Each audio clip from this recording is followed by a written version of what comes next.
एक घने जंगल में बबली नाम की अमीर कबूतरी रहा करती थी। उसका एक बेटा था जिसका नाम बंटी था। बबली के घर एक काम वाली बाई थी। उसकी एक बेटी थी जिसका नाम टुनटुनी था। एक दिन टूनी अपनी बेटी टुनटुनी से कहती है, बेटी तुम यहीं घर पर खेलना, मैं बबली मैम साहब के घर काम करके आती हूँ। ठीक है माँ, तुम जाओ। जब टूनी बबली के घर पहुँचती है, टूनी ये लो पैसे और बाजार जाकर कुछ फ्रूट लेकर आओ। ठीक है मालकिन, मैं अभी लेकर आती हूँ। टूनी बाजार से फ्रूट खरीद कर लाती है। तब बबली कहती है, अरे टूनी तुमने फ्रूट यहाँ क्यों रख दिए? जाओ जाकर इन्हें टोकरी में रख दो। ठीक है मालकिन, अभी रख देती हूँ। थोड़ी देर बाद, मालकिन मैंने घर का सारा काम कर दिया है, क्या मैं अब घर जा सकती हूँ? मेरी बेटी घर पर भूखी है, मेरा इंतजार कर रही होगी। नहीं टूनी, तुझे अभी नहीं जाना। तू देख नहीं रही है मेरे बेटे को भी भूख लग रही है। चल पहले टोकरी से फल निकाल कर काट दे। ठीक है मालकिन, मैं अभी काट कर देती हूँ। टूनी फल काट कर बबली को देती है। टूनी अब तो घर जा सकती है। टूनी के घर पहुँचने पर, माँ मुझे जोरों की भूख लगी है, मुझे जल्दी से कुछ खाने को दो। बस बस बेटा, मैं अभी तुझे कुछ खाने को देती हूँ। टूनी खाना बनाने लगती है। बेटा तू बैठ, बस 2 मिनट लगेंगे। देख मैं तेरे लिए रोटी दाल बना रही हूँ।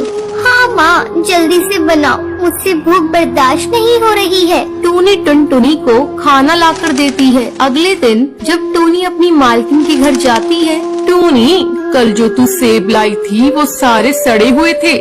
मैं सेब के पैसे तेरी पगार से काट लूंगी। लेकिन मालकिन मैं तो सब अच्छे लाई थी। तो ये क्या है? तू इसे अपने घर ले जा और अपनी बेटी को खिला देना। मालकिन एक तो मेरी पगार कम है और ऊपर से आप काट रही हैं। मुझ गरीब के साथ ऐसी नाइंसाफी मत कीजिए। एक तो इतनी कम पगार में हम लोगों को बड़ी मुश्किल से 2 वक्त की रोटी मिलती है और ऊपर से आप पैसे काट लेंगी तो हम पूरे महीने कैसे खाएंगे? टूनी पैसे कमाने पड़ते हैं, पेड़ पर नहीं लगते हैं। इन्हें कमाने के लिए दिन भर मेहनत करनी पड़ती है। तभी बबली का बेटा बंटी वहाँ आता है। माँ आज मैं पिज्जा खाऊंगा, मेरे लिए पिज्जा ऑर्डर कर दो। ठीक है बेटा, मैं अभी ऑर्डर कर देती हूँ। मालकिन बच्चों को घर का बना खाना खिलाया करें, भारी खाना बच्चों की सेहत के लिए अच्छा नहीं होता है।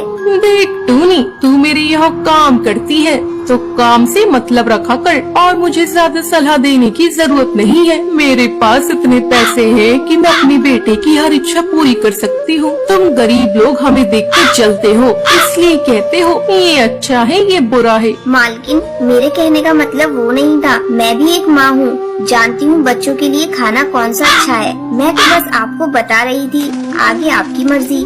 तभी डिलीवरी बॉय पिज्जा लेकर आ जाता है। मैम ये रहा आपका पार्सल। जैसे ही बंटी पिज्जा खाता है, उसे उल्टियाँ होने लगती हैं। अरे ये मेरे बेटे को क्या हो गया?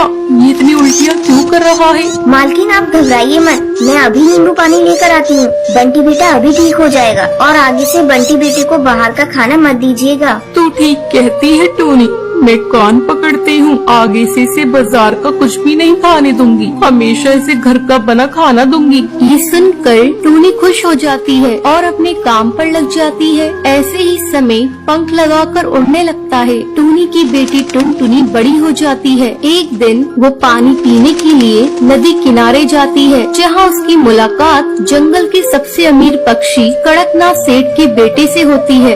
वाओ कितनी प्यारी चिड़िया है, काश मेरी शादी इससे हो जाए। कालू टुनटुनी के पास जाता है और उससे बात करता है। हेलो, मेरा नाम कालू है और मैं वो कड़कनाथ ज्वेलर्स का नाम सुना है ना, वही तो जंगल के सबसे बड़े हीरा व्यापारी है ना, मैं उन्हीं का बेटा हूँ। ओके, तो बताइए मैं आपकी कैसे मदद कर सकती हूँ? मुझे तुम बहुत अच्छी लगी हो। अगर तुम्हारी शादी किसी से तय न हुई हो और तुम किसी को पसंद ना करती हो तो मैं तुमसे शादी करना चाहता हूँ। टुनटुनी को कालू का बेबाक अंदाज पसंद आ जाता है। तुम भी बहुत हैंडसम हो और ठीक है, मैं भी तुमसे शादी करने के लिए तैयार हूँ। और इसी तरह दोनों की मुलाकातें दिन पर दिन बढ़ती चली जाती हैं। और एक दिन, देखो कालू, मैं एक गरीब माँ की बेटी हूँ और मेरी माँ एक नौकरानी है। टुनटुनी की बातें सुनकर 1 मिनट तो कालू चुप हो जाता है। सुनो, मैं कल मम्मी पापा को लेकर आऊँगा, तुम तैयार रहना। अगले दिन कालू अपने पिता और माँ को लेकर टुनटुनी के गरीब खाने पहुँचता है और साथ में बहुत सारे फल और मिठाइयाँ भी लेकर जाता है। कहाँ है तुम्हारी टुनटुनी बेटी? कालू बेटे से बड़ी तारीफ सुनी है। टूनी टुनटुनी को आवाज देती है। टुनटुनी की मासूमियत देखकर कालू के पिता और माँ हमें लड़की पसंद आई। जो लड़की इतनी ईमानदार हो वो कितनी अच्छी होगी। ये रिश्ता पक्का समझो